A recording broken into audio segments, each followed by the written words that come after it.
नमस्कार दोस्तों, आज की वीडियो में आप सभी का स्वागत है। दोस्तों, इस वीडियो में हमने एक डेट ऑफ बर्थ ली हुई है। ये मुकेश जी की डेट ऑफ बर्थ है और इसके ऊपर हम जो है आपको न्यूमरोलॉजी, लोशो ग्रिड और उसके साथ साथ कुंडली का दोनों का जो है और नॉलेज लगाकर इनके बारे में कुछ प्रिडिक्शंस करेंगे, कुछ जानने की कोशिश करेंगे।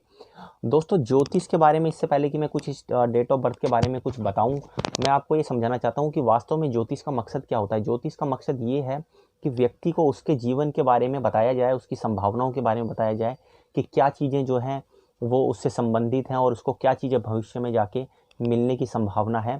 लेकिन ये कभी भी 100% प्रिडिक्ट नहीं कर सकता है किसी के भविष्य को, क्योंकि उसका कारण होता है दोस्तों, भाग्य अपनी जगह काम करता है और कर्म अपनी जगह काम करते हैं। तो कभी भी जो है वो भाग्य निर्धारित नहीं होता है, वो कर्मों के अनुसार ही बदलता रहता है। जैसे आप कर्म करते हैं उसी के अनुसार आपका भविष्य बदलता रहता है। दोस्तों, इस चीज़ को समझाने के लिए पहले मैं आपको एक छोटी सी जो है कहानी बताता हूँ, उसके बाद मैं इसके प्रिडिक्शन में जाऊँगा कि इसके बारे में क्या प्लस हैं और क्या माइनस हैं इस डेट ऑफ बर्थ के बारे में। मैं आपको ये बताता हूँ कि दोस्तों, बहुत पुरानी बात है, जब राजा विक्रमादित्य राज करते थे हिंदुस्तान में जो है गुप्त काल के अंदर। तो उस समय की बात है कि ऐसा कहा जाता है कि देवताओं ने जो है उनके पास जो है दो देवों को भेजा और उन दोनों देवों में जो है इस बात को लेकर झगड़ा हो रहा था कि भाग्य बड़ा होता है या कर्म बड़ा होता है। तो क्योंकि वो राजा विक्रमादित्य की परीक्षा लेना चाहते थे, तो उन्होंने उनको दोनों देवताओं को जो है विक्रमादित्य के पास भेजा और ये बोलने के लिए, बताने के लिए कहा कि न्याय करके वो ये बताएं कि मनुष्य के जीवन में भाग्य बड़ा होता है या कर्म बड़ा होता है। अब दोस्तों, विक्रमादित्य जो है वो सोच में पड़ गए। आप में से कई लोग जो है वो एकदम से इस चीज़ का आंसर देंगे कि कर्म जो है वो बड़ा होता है, निश्चित रूप पर जो है वो कर्म बड़ा होता है। लेकिन राजा विक्रमादित्य ने इसका उत्तर जो है वो सिर्फ मौखिक और जो है जो उनको जो प्राप्त जो ज्ञान था उस समय, उसके आधार पर नहीं दिया। उन्होंने 6 महीने का समय मांगा और उन्होंने बोला मैं जाकर वास्तव में जो है वो देखूंगा कि इसका जो है प्रैक्टिकल रूप में जो है वो क्या क्या अनुभव होता है, कि भाग्य वास्तव में बड़ा होता है या कर्म जो है वो बड़ा होता है। तो दोस्तों, उन्होंने 6 महीने का टाइम मांगा उन दोनों देवताओं से और उसके बाद जो है वो इसकी खोज में लग गए कि वास्तव में मनुष्य के जीवन में भाग्य का अपना क्या रोल है और कर्म का क्या रोल है। तो दोस्तों, ऐसा कहा जाता है कि वो राज्य में काफ़ी दिनों तक घूमते रहे।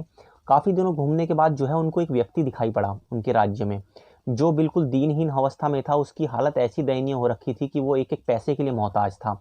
तो उन्होंने देखा वो मजदूरी करने के बाद जो है वो बैठकर पेड़ के नीचे जो है रूखी सूखी रोटी खा रहा था। तो जब उन्होंने ध्यान से उस व्यक्ति को देखा तो उनको पता चला कि ये तो उनके राज्य के एक बहुत बड़े जो है वो धन्ना सेठ जो है उनके राज्य में जो हुआ करते थे, उनका पुत्र है। तो जब उन्होंने उसको देखा तो वो अपनी आंखों पे आश्चर्य जो है चकित रह गए, कि अपनी आंखों पे विश्वास नहीं कर पाए कि इतने धनाढ्य और इतने अमीर व्यक्ति का जो है वो पुत्र इस गति को प्राप्त हुआ कि जो है आज वो रोटी के लिए मोहताज हो रखा है। तो दोस्तों, वो उसके पास जाते हैं क्योंकि वो उसके पिता को जानते होते हैं। तो उससे वो पूछते हैं कि ऐसा कैसे हुआ कि तुम्हारे पिता तो तुम्हारे लिए इतनी संपत्ति छोड़कर गए थे, इतना तुम्हारे पास पैसा था कि जो है अगर तुम अपनी पूरी उम्र भी अगर उसको बैठकर खाते तो तुम्हारे पास वो धन कभी खत्म नहीं होता।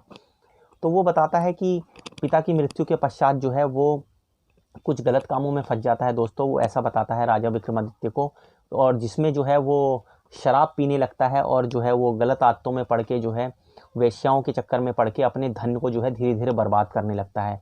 और इतनी जो अकूत संपत्ति होती है जो उसके पिता ने उसको लिए जो है जो जमा करके रखी होती है, उनको वो अपने कर्मों के द्वारा नष्ट करता रहता है और उनको इतनी तेज़ी से नष्ट करता है कि वो कुछ ही सालों के अंदर सारा का सारा वो पैसा जो है वो उसका नष्ट हो जाता है। लेकिन जब उसका पैसा नष्ट होता है दोस्तों, तो ऐसा कहते हैं कि फिर उसको आभास होता है कि उसने अपने जीवन में क्या गलती करी है।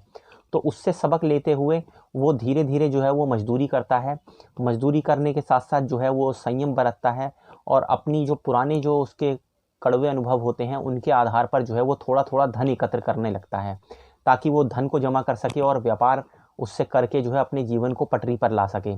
तो वो विक्रमादित्य को जब ये बात बताता है तो विक्रमादित्य जो है वो उसकी बातों को बड़े ध्यान से सुनते हैं और इस निष्कर्ष पे पहुंचते हैं कि जो है इस व्यक्ति की किस्मत में जो है, इसके भाग्य में लिखा था इतना पैसा, लेकिन इस व्यक्ति ने अपने कर्मों के द्वारा उस धन को जो है नष्ट कर दिया।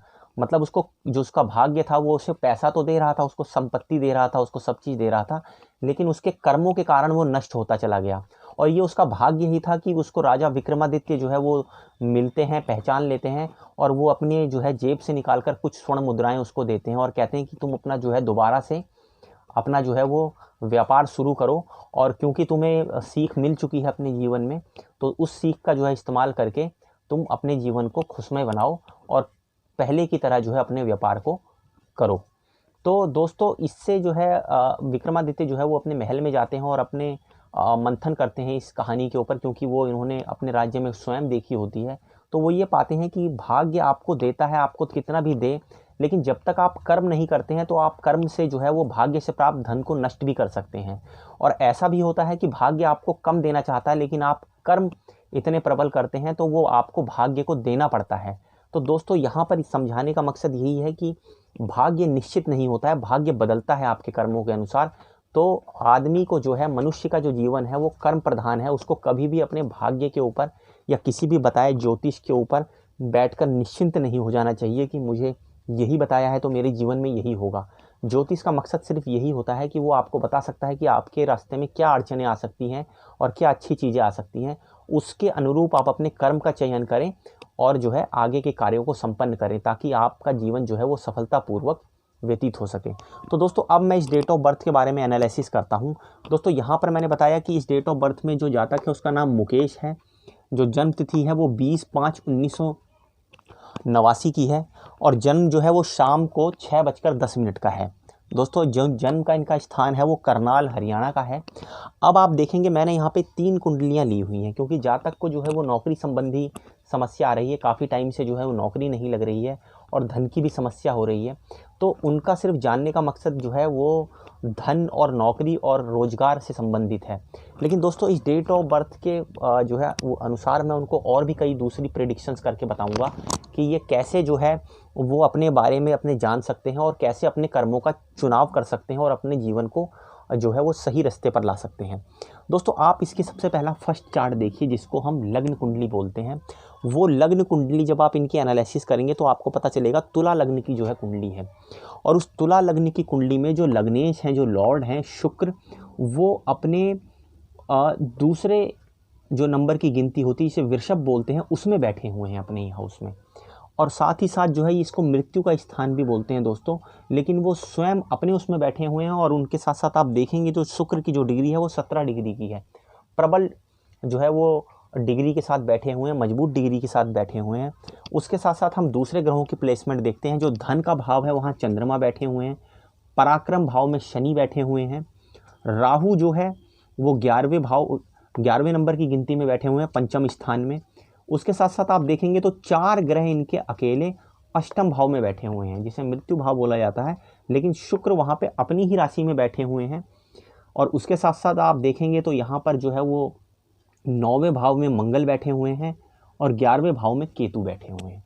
अब दोस्तों इसमें आप सीधा सीधा ये समझिए कि जातक को पैसे के संबंध में दिक्कत क्यों आ रही है। उसका कारण ये है कि जो राहु है वो पंचमस्थ होकर बैठे हुए हैं। तो राहु की जो 7वीं दृष्टि है वो आपके आय भाव पर पड़ती है।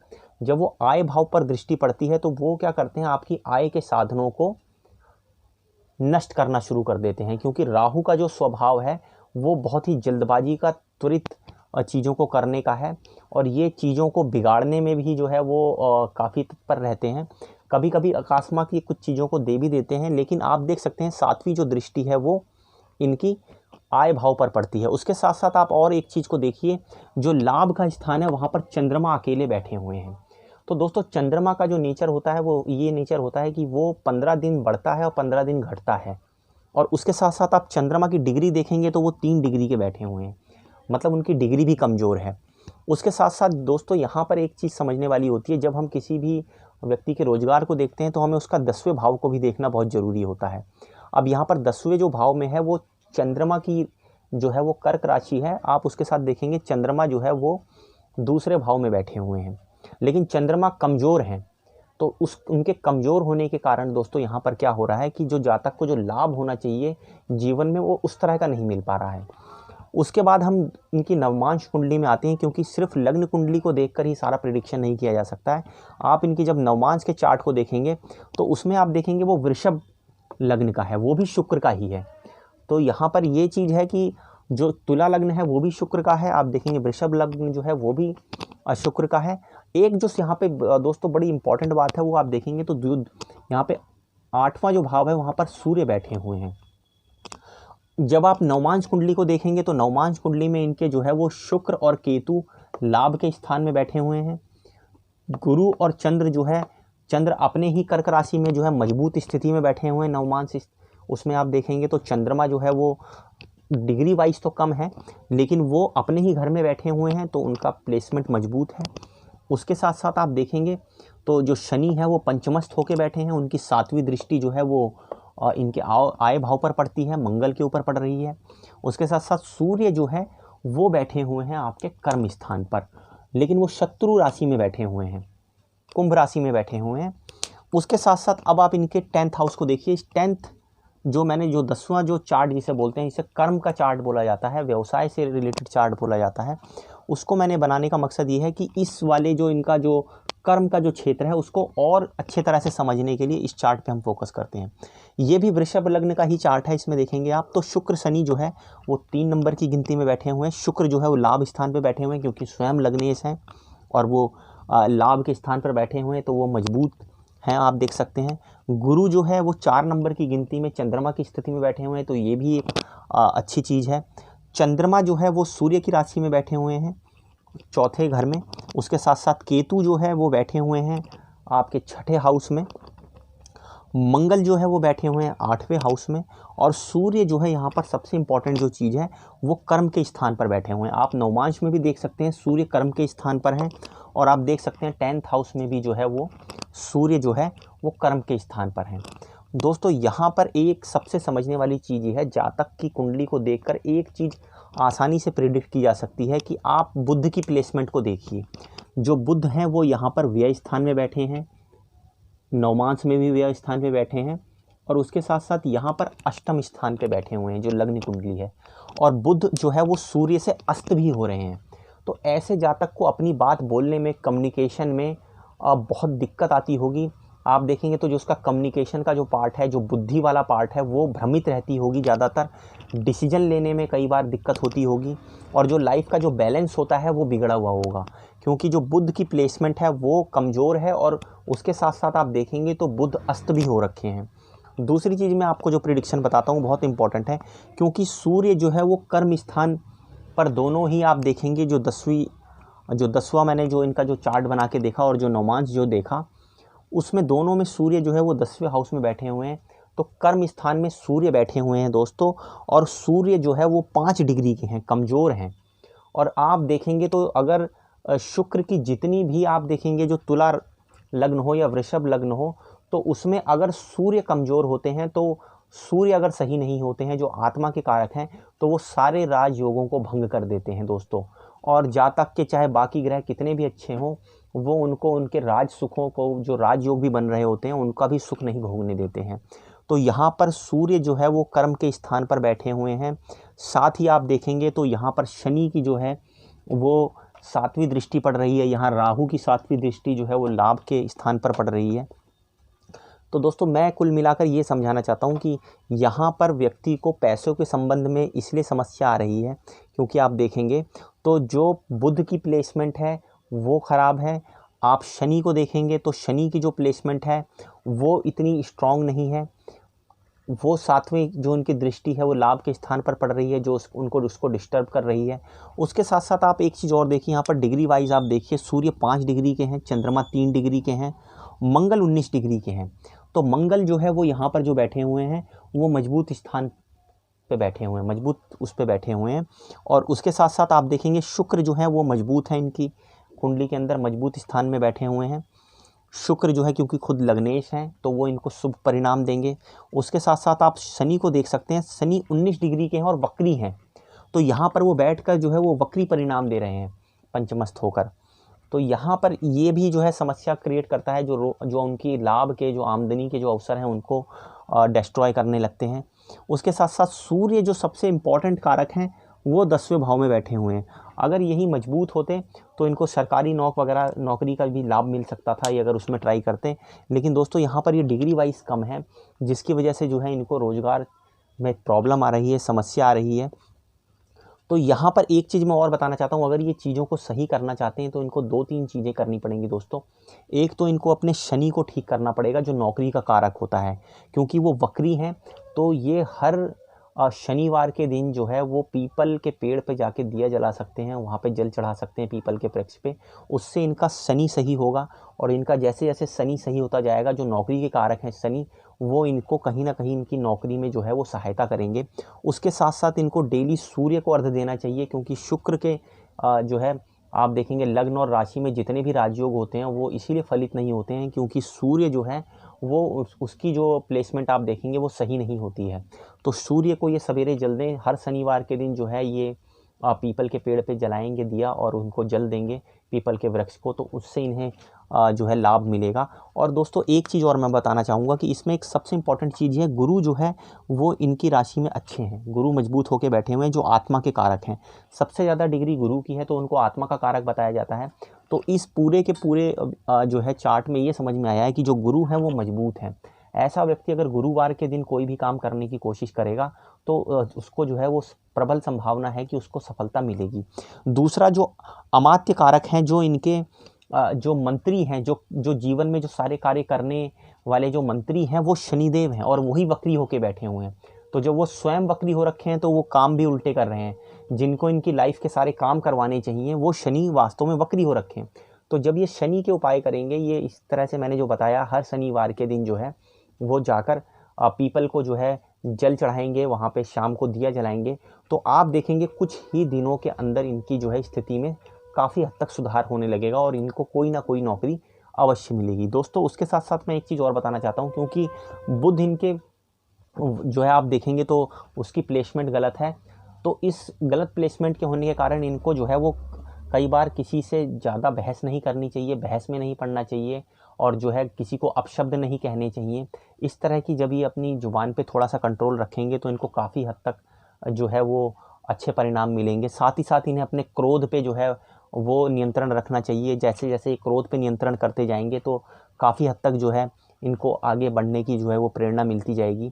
दोस्तों एक चीज़ और है, इस समय पीरियड के अंदर इनको परेशानी इसलिए भी झेलनी पड़ रही है क्योंकि जो इनकी विषोंतरी महादशा है वो बुध की चल रही है और बुध आप देखेंगे तो अस्त हो रखे हैं और अस्त होने के साथ साथ उनकी जो तीनों मैंने ये चार्ट बना के दिखाए उनके प्लेसमेंट भी जो है वो सही नहीं है। तो प्लेसमेंट भी सही नहीं है और इनकी विषोंतरी दशा भी बुध की चल रही है, उसमें गुरु की इनके देखेंगे तो जो है अंतरदशा है।